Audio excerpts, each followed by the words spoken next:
Estamos no último bloco do programa Eclésia dessa noite. Você que está acompanhando a nossa programação percebe que a Semana Santa, aqui na nossa emissora, também vai ter muita coisa legal. Então você fica ligado à programação da Rede Século XXI. Você vai acompanhar um monte de coisa bacana, programação especial da Semana Santa, não só na sexta-feira, como todos os outros dias.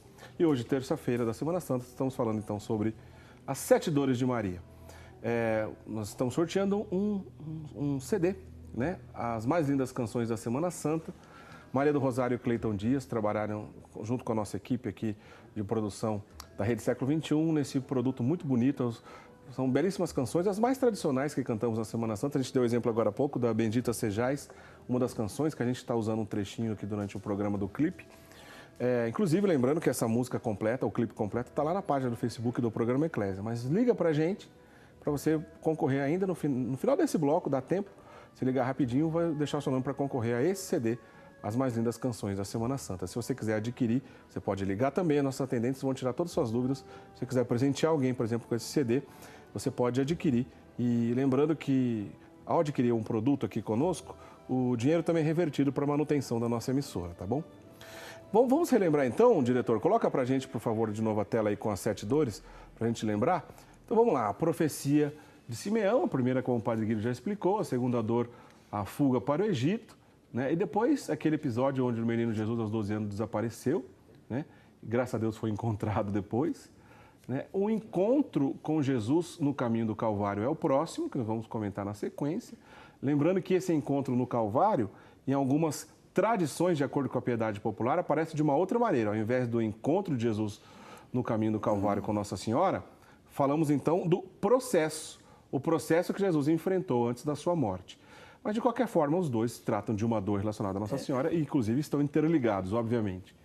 A morte de Jesus, propriamente dito, né? Depois do momento que Nossa Senhora repousou, né? Teve a oportunidade de pegar o corpo já falecido do nosso Senhor Jesus Cristo, repousando em seu colo, né? Que retratamos na obra Pietà, que a gente já mostra na sequência. E depois o sepultamento de Nosso Senhor Jesus Cristo. O Lucas, nosso diretor, para a gente não esquecer, coloca para a gente essa imagem da Pietà que a gente já comentou aqui em algumas ocasiões. O Padre Guido vai comentar agora, então, de todas essas últimas, sim, porque elas estão interligadas, né, Padre Guido? Perfeito. Todas elas tratam da paixão de Jesus, exato. Se encaixa muito bem no momento religioso desta semana, né? Esta obra que estamos vendo, La Pietà di Miguel Angelo, né, grande scultore italiano, é considerada uma obra-prima. Quando ele mesmo, é bom que saibamos disso também isso, ele considerou esta obra a mais infeliz da sua carreira profissional. Puxa vida, é uma obra de arte belíssima, né? Para quem visita a Basílica de São Pedro, ao entrar dentro da Basílica de São Pedro, do lado direito. Lado direito está lá a original, para quem quiser ver. É muito fotografado, obviamente, porque é muito bonita mesmo. E este gesto, Diácono Eric, de Nossa Senhora que recebe o corpo de Jesus nos seus braços, a cultura, a arte, o cinema fizeram desta imagem, digamos assim, uma imagem muito popular. É verdade. Certo? Porque toca mesmo em qualquer tipo de sensibilidade humana. Agora, falando das 4 dores de Nossa Senhora, o Senhor falou uma coisa muito importante, que seja Nossa Senhora assistia ao processo sumário sem defesa, como também na piedade religiosa apresenta Maria que acompanha, digamos assim, aquele cortejo, Calvário, né? Exato, para o Calvário. E, inclusive, este gesto do encontro de Maria com Jesus não tem nenhum diálogo gravado nos 4 evangelhos, mas deve com certeza ter acontecido. Até olhando-se no rosto, pelos olhos, quantas palavras, quanto amor, quanta compaixão também e ternura deve ter passado de Maria para Jesus e vice-versa também. É interessante porque, durante esse episódio do encontro de Nossa Senhora com Jesus, que tem uma lógica tremenda e que provavelmente deve ter acontecido, apesar da gente não ter documentos que possam atestar isso, né, a veracidade disso, mas provavelmente isso deve ter acontecido. Mas não é o único episódio, né, Padre Guido? Tem outros relatos que a piedade popular guardou e traz para a gente como tradição que a gente não tem como comprovar. Por exemplo, o episódio da Verônica. Exato. Na 6ª estação da Via Sacra, nós contemplamos a Verônica que enxuga o rosto de Jesus. A palavra Verônica é a fusão de 2 palavras latinas, vera e con. isto é, verdadeira imagem. A piedade religiosa apresenta este quadro belíssimo desta mulher que, desafiando até a austeridade dos soldados, chega perto de Jesus, lhe enxuga o rosto e, como gratidão, de repente o rosto fica gravado neste sudário, digamos assim.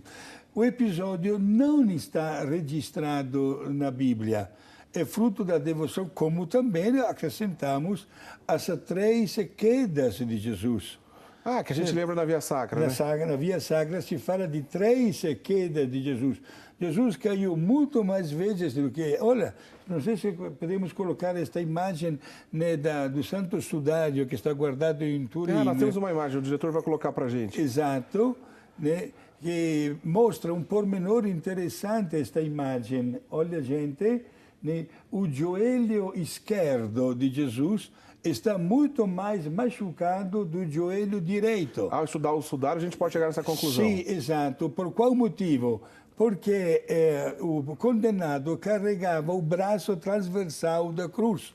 E a cruz estava praticamente amarrada no pulso direito com o pé esquerdo. Resultado, o joelho esquerdo batia toda hora contra o madeiro da cruz. Ah, devido então a essa posição que ele estava levando. Exato, como também um pormenor que despertou na piedade popular a criação, digamos assim, das 3 quedas de Jesus. Sempre analisando o Santo Sudário, um dia faremos também um programa específico. Vamos fazer, certamente. Dentro do nariz de Jesus foi encontrado muita terra. Portanto, Jesus bateu o nariz no chão muitas vezes. Naquela época, Diácono Eric não tinha nenhuma estrada asfaltada. É verdade. Por isso, quem sabe que sofrimento Jesus deve ter enfrentado naquele momento, a tal ponto que na devoção popular, na 3ª, na 7ª e 9ª estação, foram criadas as 3 quedas de Jesus. Mas, com certeza, caiu muito mais vezes. A tal ponto, aí sim que entramos na história, que pelo fato que Jesus tinha sido flagelado, os carrascos achavam que Jesus não chegaria vivo ao lugar da morte. Por isso obrigaram, está comentado na 5ª estação, obrigaram aquele homem de Cirene, não tem um Simão de Cirene, mais conhecido como Cirineu, a carregar, de uma maneira, porém, não espontânea, mas forçada, a cruz de Jesus, senão Jesus não teria chegado vivo. Não esqueçamos que, partindo do palácio de Pilatos até o lugar do Calvário, são 600 metros, todos em subida. A paixão de Jesus, gente, quem vai em Jerusalém, é um roteiro obrigatório que se faz em qualquer horário do dia. Inclusive, se costuma, Diácono Eric, carregar uma simbólica cruz, claro, leve, mas percorrendo o mesmo caminho que Jesus fez. Então, para ficar bem claro, né? Seja o episódio das 3 quedas que estão relatados na Via Sacra, que Jesus teria caído 3 vezes durante o caminho do Calvário, seja o episódio da Verônica, ou ainda um possível encontro da Virgem Maria com o nosso Senhor Jesus Cristo nesse mesmo caminho do Calvário, nós não estamos dizendo que não se trata de realidade, nós não temos como afirmar. Porém, nós também estamos dizendo que não tem um documento que atesta que foi exatamente dessa maneira. Não é isso, Padre Guilherme? Exato, a piedade popular coloca, existe uma profunda lógica nessa situação toda, é provável que tenha acontecido dessa maneira, porém não dá para afirmar ao pé da letra, Padre Guilherme. Exato. Agora, seria interessante até uma leitura, digamos assim, uma ajuda de evangelhos apócrifos. Certo. Que nos ajuda a entender alguma coisa a mais, mesmo que a igreja não considere como divinamente inspirado. Por exemplo, né, um caso prático, sabemos que Pedro negou por 3 vezes de conhecer a Jesus. E diz o Evangelho que quando negou para a 3ª vez, o galo cantou. Foi aí que caiu a ficha em Pedro, né? Começou a chorar e logo ele se afastou daquele lugar e saiu do Sinédrio chorando porque ele conheceu o erro tremendo que tinha feito.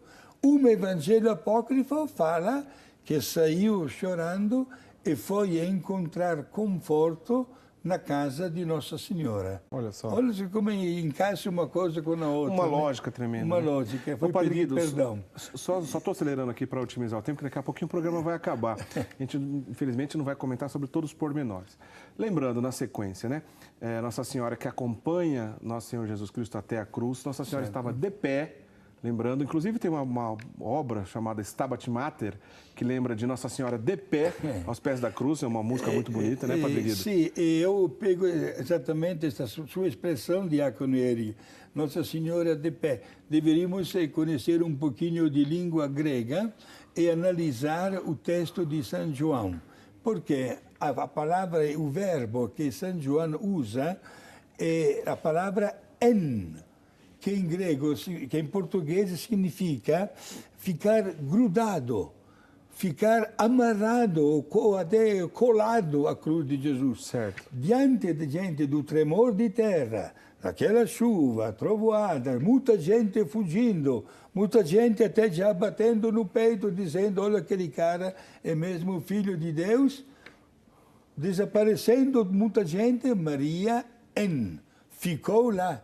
Teve a coragem de enfrentar também aquela adversidade do tempo e ficou até a morte de Jesus, claro, com o coração quebrado, um exemplo de uma fidelidade, de um amor e de uma ternura sem limites. Bom, esse episódio, então, de Nossa Senhora aos pés da cruz, na próxima Sexta-feira Santa a gente relembra, obviamente, tudo isso, inclusive a celebração das 7 palavras, já que sexta-feira não tem celebração de missa em nenhuma paróquia do mundo, nenhuma igreja do mundo não tem celebração da Santa Missa na sexta-feira.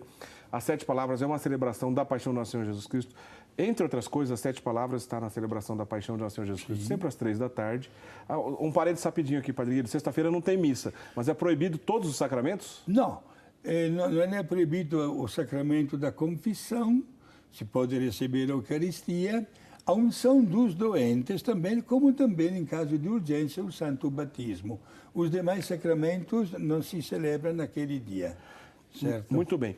Então, Padre Guido, para a gente aproveitar os minutinhos finais que a gente tem aqui do programa, queria uma palavrinha do senhor sobre... bom, depois, na sequência, falamos aqui das dores de Maria, Nossa Senhora que recebe o corpo de Nosso Senhor Jesus Cristo morto em seu colo, mas a questão do sepultamento do Nosso Senhor Jesus Cristo. Tem muita coisa rica para falar desse. Faça um comentário para a gente, por favor, Exato. Padre Guido. Gente, quando uma pessoa, homem, era condenado à morte, conforme a lei romana, o condenado, gente, perdia o direito da sepultura. Isto é, uma vez que terminava a sua vida, o corpo dele não podia ser sepultado. Era jogado num lugar, num abismo que existe também hoje lá em Jerusalém, chamado em hebraico Gehenna, traduzindo assim para o português, inferno, onde todo o esgoto da cidade era jogado lá, certo? Do restos de excremento, tudo. O corpo devia apodrecer no meio do lixo. E devido ao calor se formavam os gases, chamas, um grande fedor também.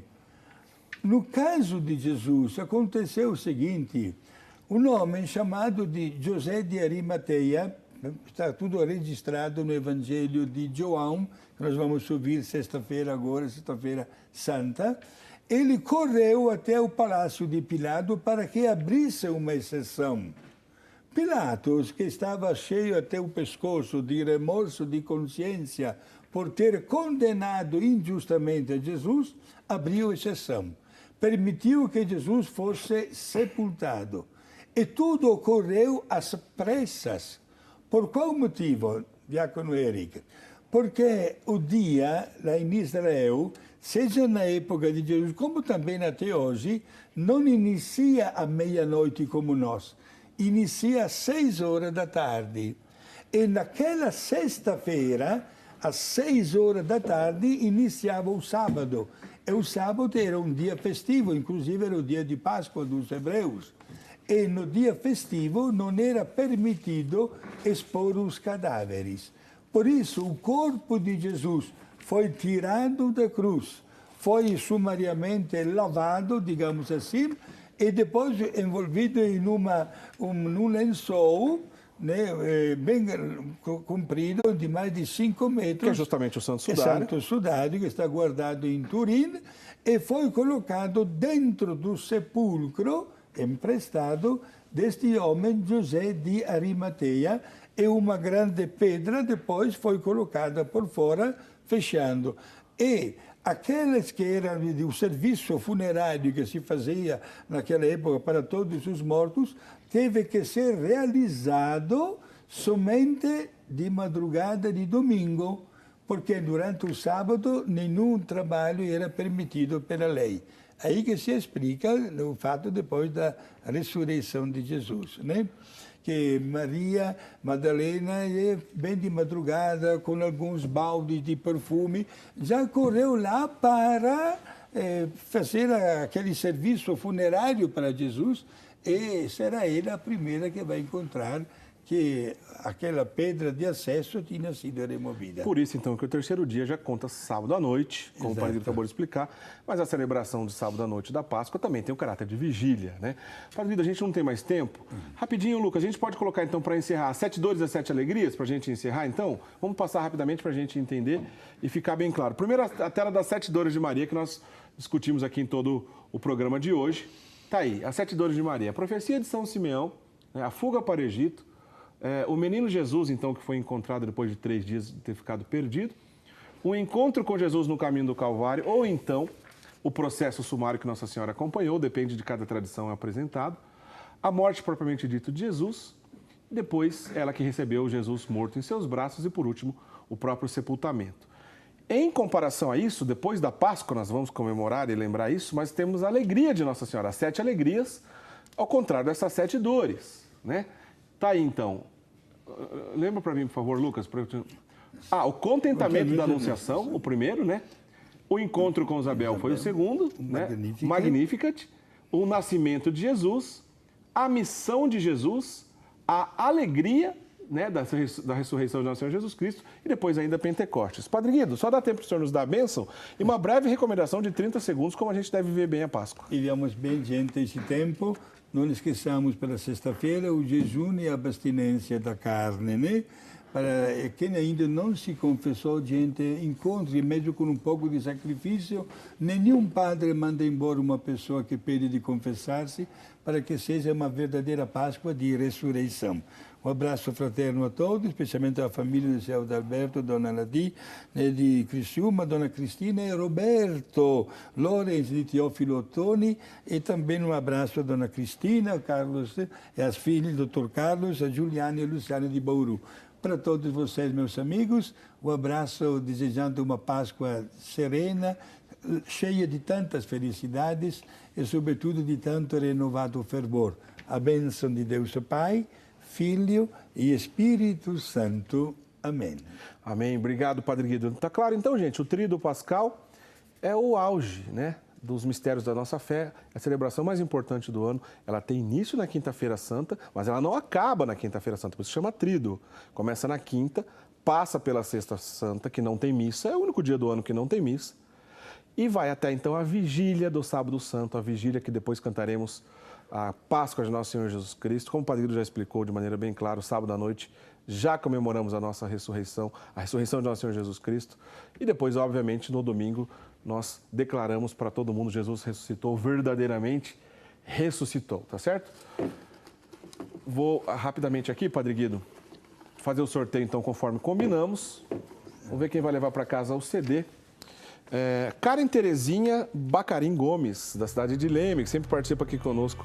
A Karen vai levar para casa, então, o CD que a gente comentou aqui, as mais lindas canções da Semana Santa. Só lembrando, se você quiser adquirir, é possível, tá bom? Liga aqui pra gente, que nossos atendentes vão indicar para você como você faz para adquirir, e você pode talvez presentear alguém que você goste, você mesmo quiser ouvir os clássicos da Semana Santa. São músicas belíssimas, de piedade popular, e que merece realmente, toda a tradição, não pode morrer esse tipo de canção na igreja. A gente agradece a participação de todo mundo. Só lembrando que o clipe que nós comentamos aqui agora há pouco está lá no Facebook, né, do programa Eclésia. A música bendita Sejais, que a Maria do Rosário interpretou, inclusive nesse CD que a gente está cantando. Está aí, ó, um trechinho ali, a gente está mostrando. Essa é a página do Facebook do programa Eclésia, tá o clipe que nós comentamos.